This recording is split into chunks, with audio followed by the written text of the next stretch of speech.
We are now joined by Occidental College Assistant Professor of Politics, Isaac Hale. Thank you so much for being with us this morning. Thank you for having me. So Amanda just gave us kind of a full rundown of what transpired bit by bit. Can you tell us your top takeaways from the speech last night? Yeah, I think President Trump is quite unpopular. The average of polls show him negative 13 points, but you would not know it from the speech. He came out confident. He came out bragging about his record, but he's less popular at this point in his term than any modern president since Richard Nixon. And he frequently made claims that are at odds with how Americans are feeling about the state of the country on issues like the economy, on inflation, on immigration. He is a reality TV star turned president. There were a couple made-for-TV moments in this speech, though. There certainly were. You saw him at one point engaging in partisan back and forth with members of the audience. Yeah, that was interesting. How did you view those interactions between him and Democrats? Some, of course, didn't go. The ones who were there at one point, Ilhan Omar was yelling back at him.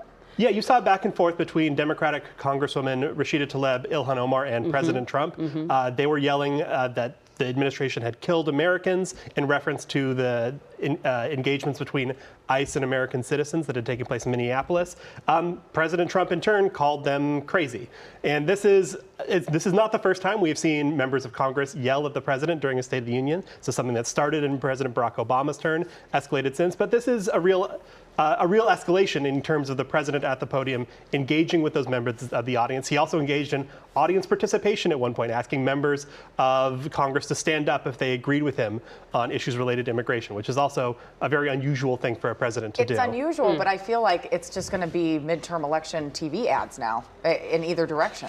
Certainly. There was a lot of partisan mudslinging happening from the president today, or last night, and I think we will... It was so long, it feels like maybe it was this morning. Right. But we certainly saw a lot of preview of what's going to be coming in the midterms, even though Americans' perceptions about how the president are doing are quite negative. Right. Do you think that anything he said last night will change any of those perceptions? I don't think so necessarily. I think that he certainly was optimistic about many of the things he says he has accomplished. He talked about how well the country was, this turnaround we've had on the economy, but that's not reflected in the polls. Americans do not feel that the economy is doing well. They do not feel that inflation is doing well. They feel quite negative about foreign policy. One of the few moments of bipartisanship that emerged in the State of the Union last night was when many Democrats in the audience stood up and applauded when Donald Trump talked about Iran. But we saw little explanation of what the goals would be in military intervention in Iran, and polls show that only 1 in 4 Americans support military action against the country. Well, he ran on America first, so to now maybe engage in something in the Middle East seems a little counterintuitive to how he ran before. I wonder a little bit with this back and forth and the partisanship of it, just how it is going to play off in the midterms here. Yeah, I mean, it's hard to say. I mean, I think what President Trump is clearly trying to do is to make this about Democrats. Again, he called them crazy during the speech, trying to make it seem like this is a referendum on them. But that's going to be a tall order when President Trump is viewed incredibly negatively across all these different policy areas, and voters attribute credit and blame to him for the state of the country, as they do with other presidents. Yeah, it's all very interesting. Did you make anything of the length of this speech being the longest ever? I don't know what to make of the length of the speech. I don't know to read anything into that in particular. But I think he was trying to enumerate what he perceives to be his many accomplishments, perhaps trying to draw a contrast with former President Joe Biden, who he frequently derided as being sleepy or incapable of performing the job.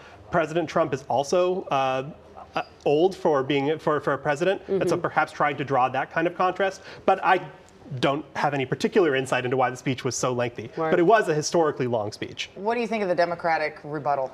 So it's interesting that Governor Abigail Spanberger of Virginia, she gave the official Democratic response, but she was only one of dozens of Democratic lawmakers who went to their own events, gave their own response.